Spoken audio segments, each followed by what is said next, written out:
Hello everyone, कैसे हैं आप सभी। आई होप आप सभी अच्छे होंगे और आपकी स्टडीज़ भी अच्छी चल रही होंगी। जैसा कि हम सभी जानते हैं, आपका आरआरबी एनटीपीसी का एग्ज़ाम लाइनअप है। आपका वो एग्ज़ाम जल्द से जल्द होगा। ओके, 2 स्टेज में होता है ये एग्ज़ाम, CBT 1 एंड CBT 2। इसका डिटेल वीडियो आपका अवेलेबल है, अगर आपने नहीं देखा है तो उसे ज़रूर देख लीजिएगा। राइट। आज के सेशन में जो डिस्कस हम लोग करने वाले हैं वो है आपका एक, आप कह सकते हैं प्रैक्टिस सेट या फिर मॉक टेस्ट। ओके, जिसमें आपके सभी सब्जेक्ट के कुछ कुछ क्वेश्चंस शामिल होंगे, like GK, GS, reasoning, maths. Okay, जो भी आपसे एग्ज़ाम में पूछे जाते हैं उन्हीं से रिलेटेड प्रश्न इस वीडियो में हैं। आप इसे सॉल्व करिए कम्प्लीटली और देखिए कि आपको कितने क्वेश्चंस आते थे, कितने नहीं आते थे। इसी टाइप का आपका जो क्वेश्चन पेपर है वो फ्रेम होगा। ओके, चलिए वीडियो को शुरू करते हैं।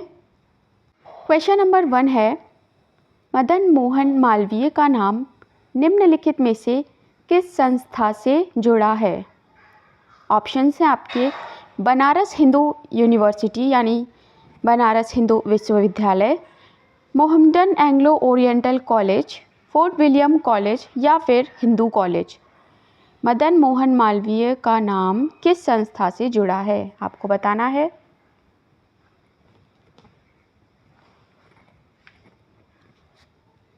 करेक्ट आंसर हो जाएगा BHU, Banaras Hindu university. Okay, option number first is the correct answer. बढ़ते हैं अपने अगले क्वेश्चन की ओर। ये आपका डायरेक्शन का क्वेश्चन है। ओके, जैसा आपसे कहता जाए वैसा वैसा आप ड्रॉ करते जाइए, बनाते जाइए, आपको इसका करेक्ट आंसर मिल जाएगा। राइट। क्वेश्चन है आपका कि यदि एक आदमी पूर्व की ओर 20 मीटर दौड़ता है तथा दाएं मुड़ता है, फिर 15 मीटर दौड़ता है और फिर दाएं मुड़ जाता है। अब आदमी 10 मीटर दौड़ता है तथा पुनः अपनी बाईं ओर मुड़ जाता है। अब फिर 10 मीटर दौड़ता है तथा अपनी बाईं ओर मुड़ जाता है। यहाँ से आदमी 20 मीटर दौड़ता है तथा एक बार और अपनी बाएं मुड़ जाता है और 12 मीटर दौड़ता है। अब आदमी किस दिशा के सम्मुख है, उत्तर, दक्षिण, पूरब या पश्चिम। ओके, जब आपको क्वेश्चन में एंड में पूछा जाए अब आदमी किस दिशा के सम्मुख है, आपसे दूरी या ऐसी चीज़ पूछी नहीं गई है, तो आपको ये जो 20, 15, 10, 20, 12 इन सब का कोई यूज़ नहीं है। आप सिंपली सिर्फ आप अपना जो क्वेश्चन कह रहा है वैसे वैसे ड्रॉ करते रहिए। ओके, जब हम प्रश्न के हिसाब से जैसा कह रहा है वैसा करेंगे तब हमें जो क्वेश्चन का आंसर है वो अपना नॉर्थ यानी उत्तर प्राप्त हो जाएगा। ठीक है, ये हमारा जो इस समय करंट फेसिंग डायरेक्शन होगा पर्सन की वो नॉर्थ होगी। राइट। क्वेश्चन का करेक्ट आंसर हो जाएगा ऑप्शन नंबर आपका फर्स्ट। अगर आपने चैनल पर अवेलेबल आरआरबी एनटीपीसी का ही है रीजनिंग का वीडियो नहीं देखा है तो आप उसे ज़रूर देख लीजिएगा, आपके लिए हेल्पफुल होगा। ओके, है वो आपका रीजनिंग का पज़ल का क्वेश्चन है। ओके, 7 बहनें आपको दिए गए हैं नाम, अनु, वर्षा, चंपा, दिशा, एमा, फरीन और गीता। इनमें आपको सारी कंडीशंस दी गई हैं। वर्षा केवल 4 अन्य बहनों से बड़ी है, चंपा दिशा से बड़ी है, अनु फरहीन से बड़ी है, एमा केवल एक बहन से बड़ी है, गीता सभी बहनों में सबसे छोटी है, वर्षा अनु से बड़ी है। यह देखते हुए कि कोई भी 2 बहनों की आयु समान नहीं है, ज्ञात कीजिए कि सबसे बड़ी बहन कौन सी है। ओके, रीजनिंग की पज़ल का क्वेश्चन है आपका। जैसा कि आपको कई बार बताया है कि रीजनिंग, मैथ्स आपके ये प्रैक्टिस के क्वेश्चंस हैं। अगर आपकी प्रैक्टिस बहुत अच्छी है तो आपका क्वेश्चंस का आंसर जो भी पज़ल है, जो कोई भी जिस भी टाइप का प्रश्न है वो आपका ईजीली सॉल्व हो जाएगा। तो चलिए इस पज़ल को सॉल्व करते हैं। आप लोग क्वेश्चन को देखते जाइए, पढ़ते जाइए और एक जगह साइड में उनके जो कंडीशंस है उन्हें लिख लीजिए।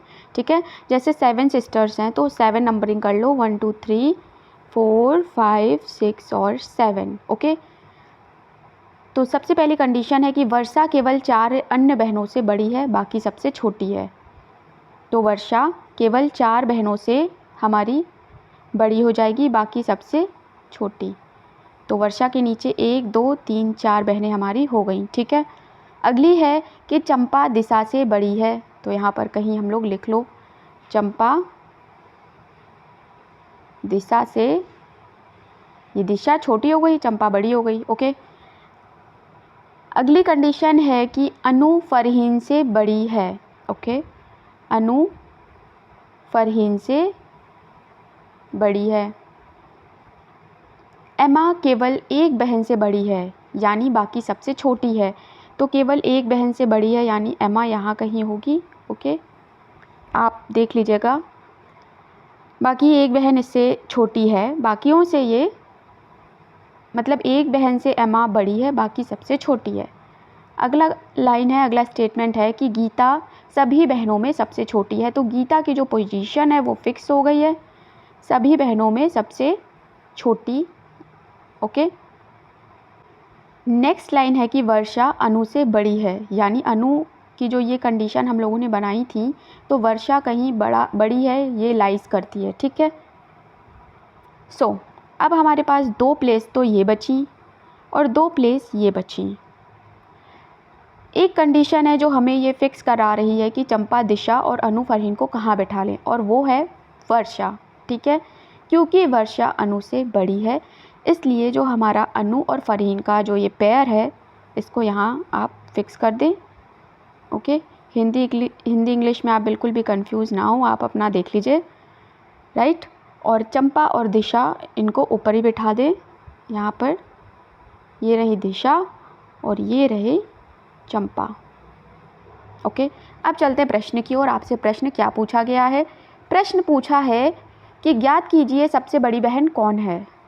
तो हमारे जो रीजनिंग की हमने ये पजल रेडी करी है, इसमें हमारी सबसे बड़ी बहन है चंपा, यानी ऑप्शन नंबर आपका 1। ओके, आप चाहें तो इसे कहीं कॉपी में नोट डाउन कर ले या स्क्रीनशॉट ले ले। सो करेक्ट आंसर आपकी पजल का हो जाएगा ऑप्शन नंबर 1 चंपा। राइट। सो बेसिकली आपको करना क्या है, जो भी आपको स्टेटमेंट्स दिए हैं उन्हें आपको साइड में कहीं ऐसे लिख लेना है, और फिर फाइनली जो आपका मेन जो आपके स्टेटमेंट से बचे उसे यहाँ पर लिखते जाना है। ठीक है, जो भी फिक्स हो वो एक तरफ लिखना है, और जो भी फिक्स नहीं है वो एक तरफ लिखना है। सो इस तरीके से आपका जो पज़ल है वो इजीली बन जाएगी। करेक्ट आंसर हो जाएगा option number 1। Okay, option number 1 चंपा आपका करेक्ट आंसर हो जाएगा। बढ़ते हैं अगले क्वेश्चन की ओर। अगला क्वेश्चन है आपका 5 नंबर। निम्नलिखित में से किस वस्तु को जीएसटी से छूट प्राप्त है? ओके, हैंड सैनिटाइज़र, पेंसिल, मानव उपभोग के लिए शराब, वेंटिलेटर। सो आपको बताना है कि जीएसटी से छूट प्राप्त आपका कौन सा ऑप्शन है। सो अगर आप सभी चैनल पर न्यू हैं तो चैनल से जुड़ना बिल्कुल ना भूलें। RRBNT क्या होगा करेक्ट आंसर आपको बताना है। ओके, सो यहाँ आपका करेक्ट आंसर हो जाएगा मानव उपभोग के लिए शराब, ऑप्शन नंबर 3। बढ़ते हैं अगले प्रश्न की ओर। क्वेश्चन नंबर 6 है कि प्लस को माइनस कहते हैं, मल्टीप्लाई को डिवाइड कहते हैं। ओके, यहाँ डिवाइड आएगा, और इन जो हमें साइंस है इन्हें परस्पर बदल दिया जाए तो जो हमारा सिंप्लीफिकेशन है इसका करेक्ट आंसर क्या होगा?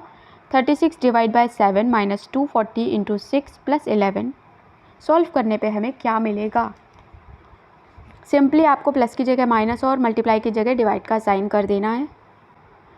तो नई जो आपकी इक्वेशन हो जाएगी वो होगी 36 multiply by 7 plus 240 divide by 6 minus 11। आपको इस वाले इक्वेशन को सॉल्व करना है और आपको आंसर बताना है। ओके, सो करेक्ट आंसर हो जाएगा आपका 281, ऑप्शन नंबर 1। 281 आपका करेक्ट आंसर हो जाएगा। बढ़ते हैं अगले प्रश्न की ओर। सो इस टाइप के जो भी क्वेश्चंस होते हैं ये बहुत ही सरल होते हैं, लेकिन एग्ज़ाम हॉल में जब आप बैठे होते हैं तो आपको प्रेशर, लैक ऑफ कॉन्फिडेंस के चलते इनमें गलती कर देते हैं। अदरवाइज़ तो ये बहुत ही सिंपल क्वेश्चन होते हैं। ठीक है, सो अब हम लोग बढ़ते हैं अगले क्वेश्चन की ओर। क्वेश्चन नंबर 7 है, भारत के संविधान का कौन सा अनुच्छेद तदर्थ न्यायाधीशों की नियुक्ति से संबंधित है? 126, आर्टिकल 127, आर्टिकल 128 या फिर आर्टिकल 125? करेक्ट आंसर हो जाएगा आर्टिकल 127। नेक्स्ट है मैटर्स ऑफ डिस्क्रिशन। भारत के किस पूर्व प्रधानमंत्री की ऑटोबायोग्राफी या फिर आप कह सकते हैं आत्मकथा है? पीवी नरसिम्हा राव, इंद्र कुमार गुजराल, मनमोहन सिंह या फिर आपके Atal Bihari Vajpayee? Matters of discretion.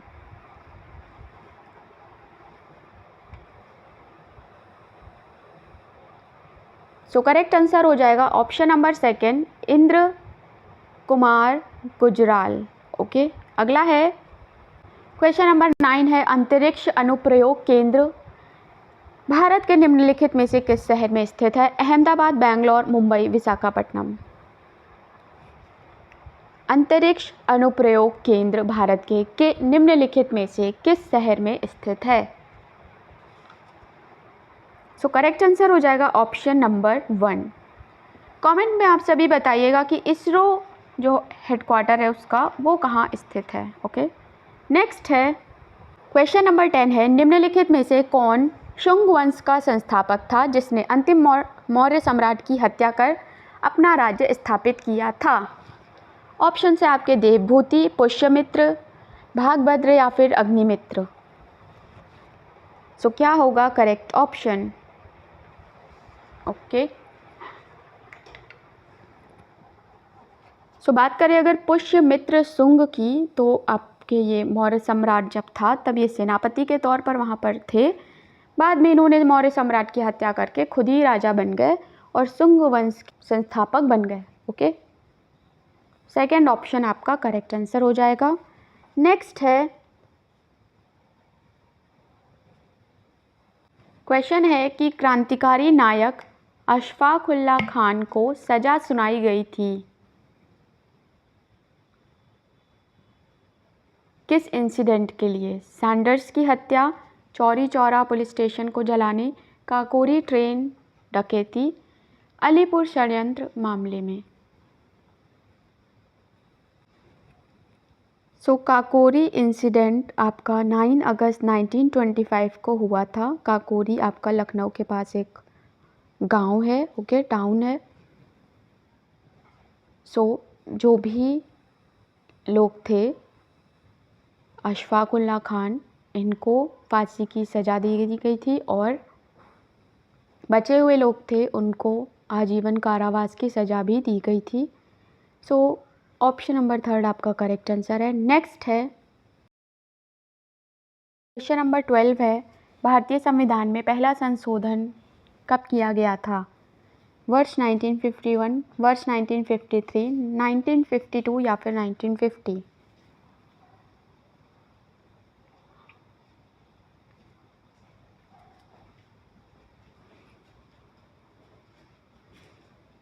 सो पहले संशोधन में भारतीय संविधान में 9वीं अनुसूची को जोड़ा गया था, ओके, जिसमें भाषा और अभिव्यक्ति की स्वतंत्रता शामिल है। ओके, करेक्ट आंसर होगा आपका 1951 में। ओके, सो इसमें भारतीय संविधान में अनुच्छेद 31A और 31B को सम्मिलित किया गया था। ठीक है, नेक्स्ट है option number 1 is the correct answer. Question number 13 है, हिंदुस्तान रिपब्लिकन एसोसिएशन की स्थापना कब की गई थी? ओके, 1920, 1922, 1924 या फिर 1926? हिंदुस्तान रिपब्लिकन एसोसिएशन ये एक आपका क्रांतिकारी संगठन था। ठीक है, इसका गठन राम प्रसाद बिस्मिल और सचिंद्र नाथ सान्याल ने किया था। ओके, सो इसका जो संगठन था वो ईयर 1924, ऑप्शन नंबर 3 करेक्ट हो जाएगा। नेक्स्ट है एक इम्पॉर्टेंट इंसिडेंट है, एक और इंसिडेंट जो इस घटना के साथ आपके लिए इम्पॉर्टेंट है एग्ज़ाम पॉइंट ऑफ व्यू से। वो है आपका 1924 इंडियन नेशनल कांग्रेस का 39वां सेशन, ओके, जो कि आपसे पूछा जाता है कि इसे किसने लीड किया। सो ये आपका बेलगांव कर्नाटका में हुआ था, ठीक है, और इसे आपका महात्मा गांधी ने हेड किया था, मतलब लीड किया था। और ये आपका इम्पॉर्टेंट क्वेश्चन बन जाता है। और ये एक इकलौता अधिवेशन है कांग्रेस का, इंडियन नेशनल कांग्रेस का, जिसे गांधी जी द्वारा हेड किया गया था, लीड किया गया था, ओके। सो बढ़ते हैं अपने अगले क्वेश्चन की ओर। क्वेश्चन नंबर 14 है, भारत में पहला परमाणु ऊर्जा संयंत्र कहाँ स्थापित किया गया था? भारत में पहला परमाणु ऊर्जा संयंत्र कहाँ स्थापित किया गया था? कलपक्कम, काकरापारा, तारापुर, कैगा। सो करेक्ट आंसर हो जाएगा ऑप्शन नंबर 3। नेक्स्ट है क्वेश्चन नंबर 15 है, प्रसिद्ध हिंदी उपन्यास तमस किसने लिखा था? यशपाल, नागेंद्र, भीष्म साहनी या फिर त्रिलोचन, ओके, बताइए।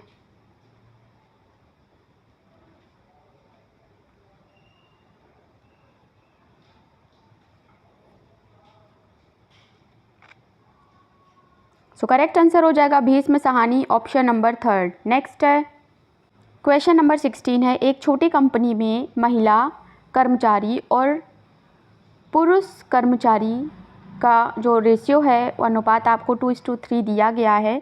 यदि कंपनी में पुरुष कर्मचारियों की संख्या 90 है तो कंपनी में काम करने वाले कर्मचारियों की कुल संख्या क्या है? ओके, ये बहुत ही सिंपल क्वेश्चन है आपका।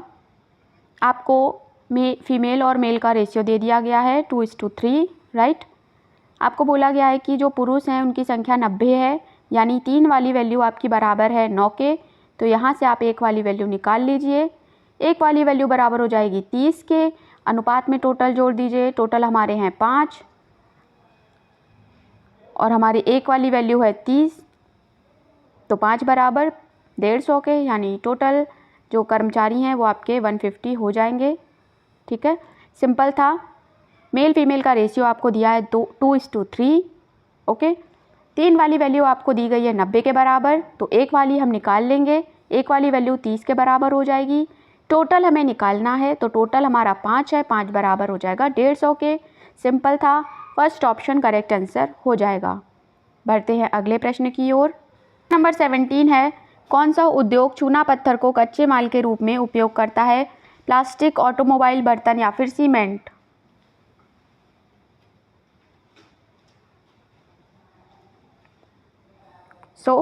चूना पत्थर आपका कैल्शियम कार्बोनेट का एक रूप है जिसका उपयोग हम बड़े पैमाने पर करते हैं, किस पे? सीमेंट के निर्माण में, ओके।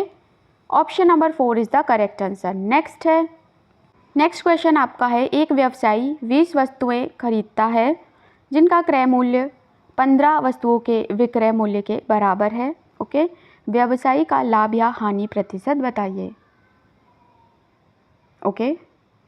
तो 20 वस्तु का सीपी आपका बराबर है 15 वस्तुओं के एसपी के।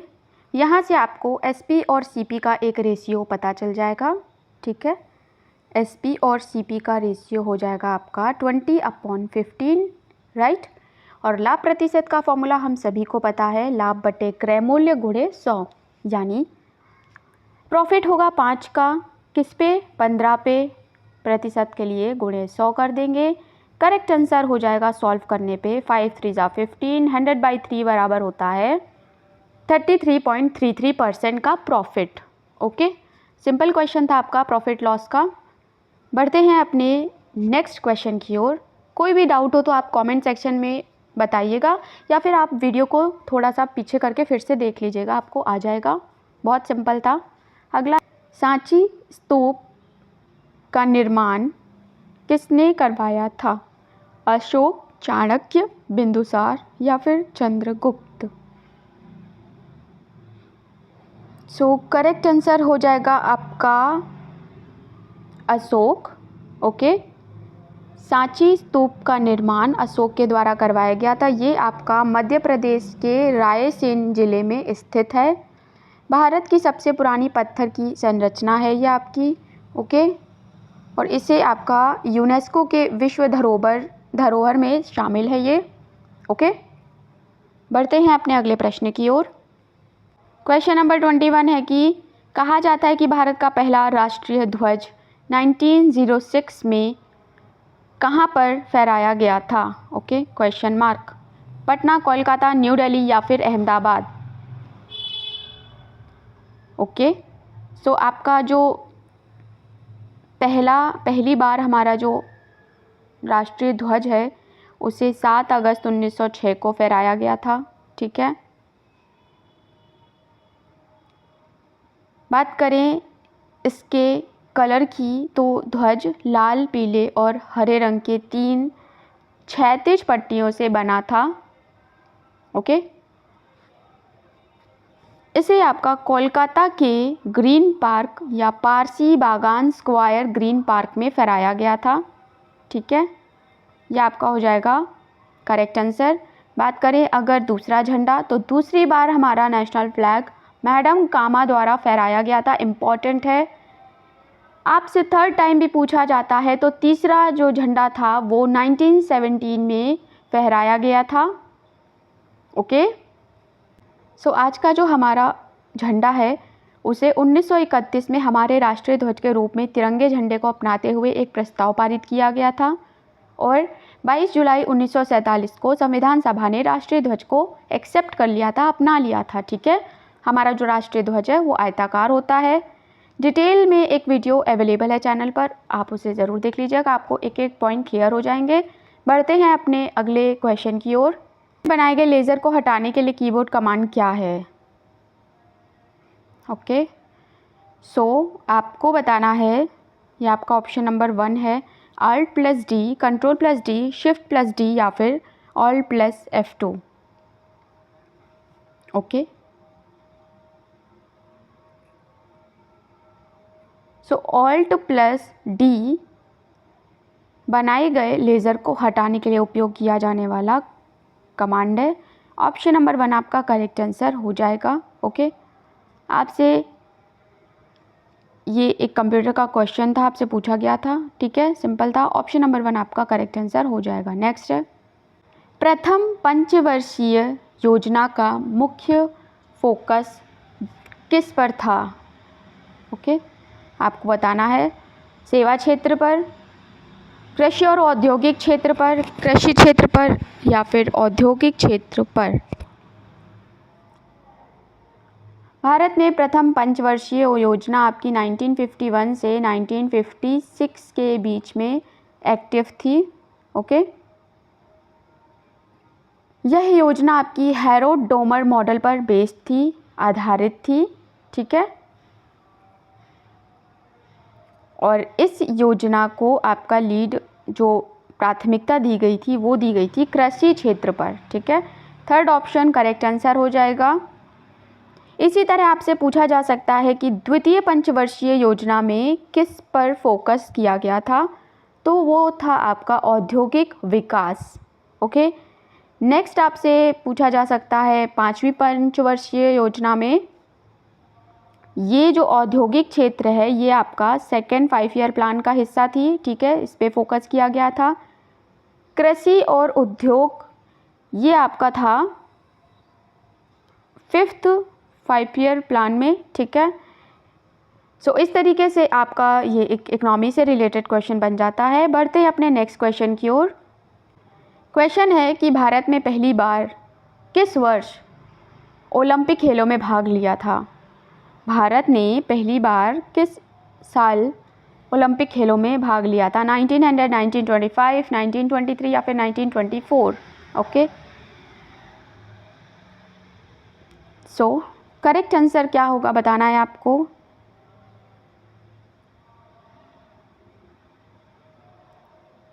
करेक्ट आंसर हो जाएगा 1900, ऑप्शन नंबर 1, ओके। क्वेश्चन है नव कलेवर, वैसे ही नव कलेबारा उत्सव किस राज्य से संबंधित है, उड़ीसा, असम, सिक्किम या फिर वेस्ट बंगाल। सो जो नव कलेबारा आपका उत्सव है ये उड़ीसा से, ओके, उड़ीसा राज्य से संबंधित है। ओके, सेकेंड ऑप्शन आपका करेक्ट आंसर हो जाएगा। अगला है क्वेश्चन नंबर 27 है, सार्वजनिक वितरण प्रणाली किस पंचवर्षीय योजना में एक साथ स्थायी योजना बन गई थी? ओके, सो ये हुआ था आपका 7वीं में। ऑप्शन नंबर 3 करेक्ट आंसर हो जाएगा। अगला है क्वेश्चन नंबर 28, निम्नलिखित प्रश्न में दिए गए विकल्पों में से विषम वर्ण अक्षरों का चयन कीजिए। JJLP, DDFK, TTVZ, RRTX, इन सब में कुछ ना कुछ पैटर्न चल रहा है। अगर आपको इन सभी में से कुछ डिफरेंट का पता करना है, ठीक है, सो करेक्ट आंसर हो जाएगा सेकेंड वाला। बाकी सभी में हमारा +0, +2 और +4 चल रहा है, बट इसमें आपका +0, +2 और +5 हुआ है। जैसा कि हमने पहले भी बोला, रीजनिंग आपका प्रैक्टिस का विषय है। अगर आप इसे अच्छे से प्रैक्टिस करते हैं तो इसका एक भी क्वेश्चन आप मिस नहीं कर सकते, आपके पूरे में पूरे मार्क्स आएंगे। ओके, कई सारे रीजनिंग के वीडियोस अवेलेबल हैं, आप उन्हें देखें, आप उनके क्वेश्चंस को सॉल्व करें। ओके, आपके लिए इजी हो जाएगा, आपकी अच्छी प्रैक्टिस होगी। अगला प्रश्न है क्वेश्चन नंबर 29 है, MS वर्ड में टूल फॉर्मेटिंग बार में उपलब्ध सबसे छोटा फॉन्ट साइज़ क्या है? 8, 4, 5, 6। क्या होगा करेक्ट आंसर? करेक्ट आंसर होगा 8, ऑप्शन नंबर 1। नेक्स्ट है 30 है, राष्ट्रपति द्रौपदी मुर्मू ने जनवरी 2024 में राज्यसभा के लिए किसे नामित किया है? उषा उत्थुप, सतनाम सिंह संधू, अमिताभ कांत, हर्षवर्धन श्रृंगला।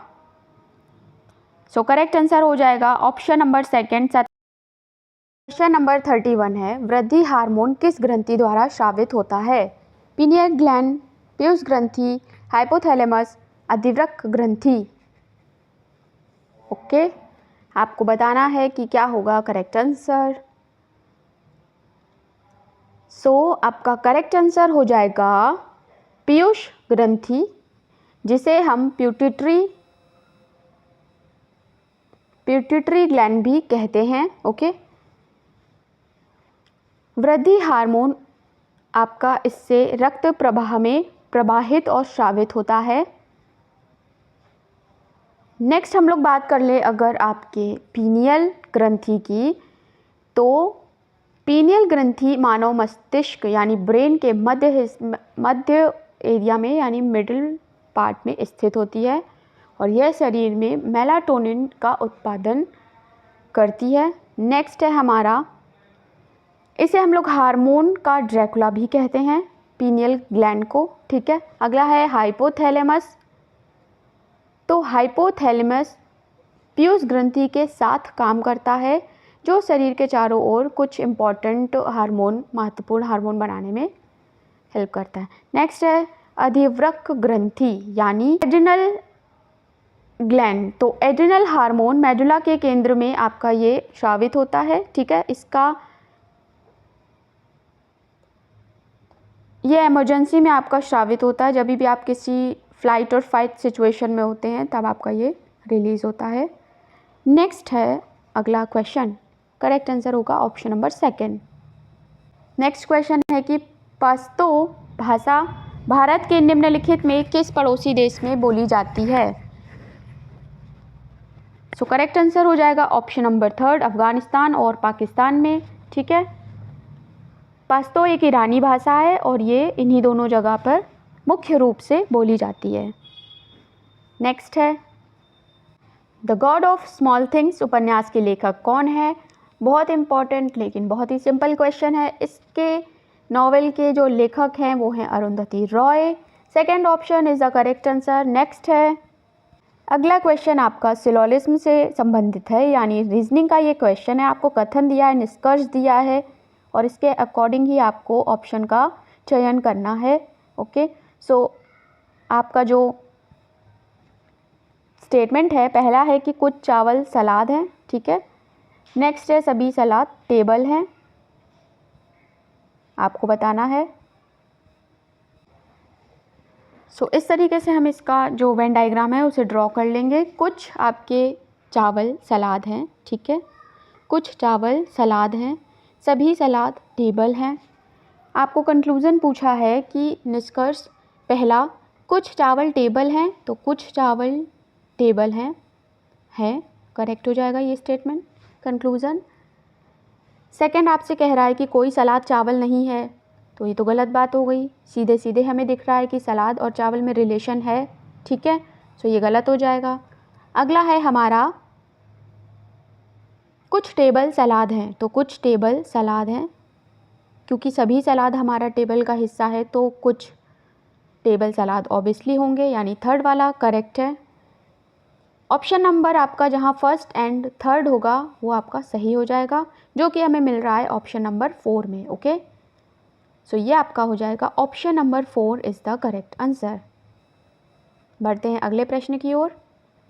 उस डिजिटल प्लेटफॉर्म का नाम क्या है जिसके माध्यम से स्वयं सेवकों को राष्ट्रीय युवा महोत्सव गतिविधियों के लिए पंजीकृत किया जाता है? My Bharat, youth connect India, volunteer hub या फिर national youth network. So correct answer क्या होगा बताना है आपको। करेक्ट आंसर हो जाएगा my Bharat. Okay, option number 1 is the correct answer. अगला है नेक्स्ट क्वेश्चन, आपका रीजनिंग का सीरीज़ का क्वेश्चन है। जिस तरीके से 9 से 27 पहुँचे, 12 से 48 पहुँचे हम लोग कुछ पैटर्न लगाकर, उसी तरीके से 6 में आगे हमारा क्या आएगा, राइट। सो 9 से 27 पहुँचने में हमने जो पैटर्न खोजा वो मिला हमें कि 9 में जब हम मल्टीप्लाई करते हैं 9 डिवाइड बाई 3 का, यानी 9 इंटू 3, तो हमें 27 मिल जाता है। यानी मल्टीप्लाई करा दो 6 डिवाइड बाई 3 करके, तो यहाँ मिल जाएगा हमें 2, यानी 6 2 ज़ा 12 हमारा आंसर हो जाएगा। आई होप आप सभी को क्लियर हो गया होगा। यानी जो हमारा फर्स्ट नंबर है उसका 3 से डिवाइड करा दो, उससे हम मल्टीप्लाई कर दे रहे हैं। Okay, so third option 12 is the correct answer. Next है, कोई भी प्रॉब्लम होती है तो आप वीडियो को पीछे करके फिर से देख सकते हैं, आपको क्लियर हो जाएगा। नेक्स्ट है, आधुनिक आवर्त सारणी यानी मॉडर्न पीरियोडिक टेबल में कितने एलिमेंट हैं? 124, 118, 102, 106।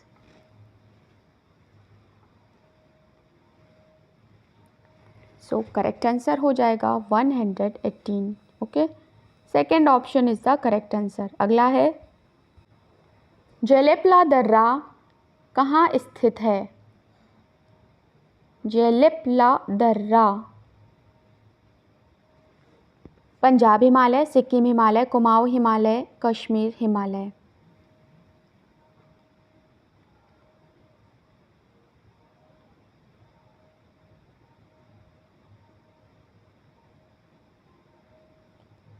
सो करेक्ट आंसर हो जाएगा सिक्किम हिमालय। ठीक है, सिक्किम हिमालय ग्रेटर हिमालय का एक हिस्सा है। ठीक है, सेकेंड ऑप्शन यहाँ करेक्ट आंसर हो जाएगा। जेलेपला दर्रा आपका यहीं पर स्थित है। नेक्स्ट है, बॉल बेयरिंग का उपयोग स्थैतिक घर्षण को निम्नलिखित में से किसमें परिवर्तित करने के लिए किया जाता है? लोटनिक घर्षण, कर्षण, सर्पी घर्षण या फिर इनमें से कोई नहीं।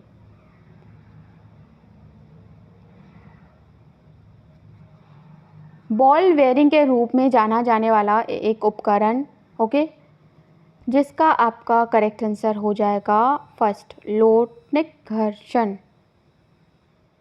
नेक्स्ट और सबसे ट्रेंडिंग फेवरेट जो प्रश्न है, क्वेश्चन आपका ज़रूर होता है, निम्नलिखित में से किस शहर ने नेशनल स्मार्ट सिटी कॉन्क्लेव 2024 में सर्वश्रेष्ठ स्मार्ट सिटी का स्थान प्राप्त किया है?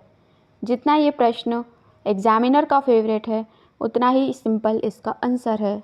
हमेशा से आपका एक ही सिटी टॉप कर रहा है। Okay, national smart city conclave, correct answer हो जाएगा इंदौर। ओके, इंदौर आपका मध्य प्रदेश में स्थित है। फर्स्ट ऑप्शन करेक्ट आंसर हो जाएगा। यहाँ फिनिश होता है हमारा छोटा सा ये एक मॉडल पेपर आपका आरआरबी एनटीपीसी एग्ज़ाम के लिए।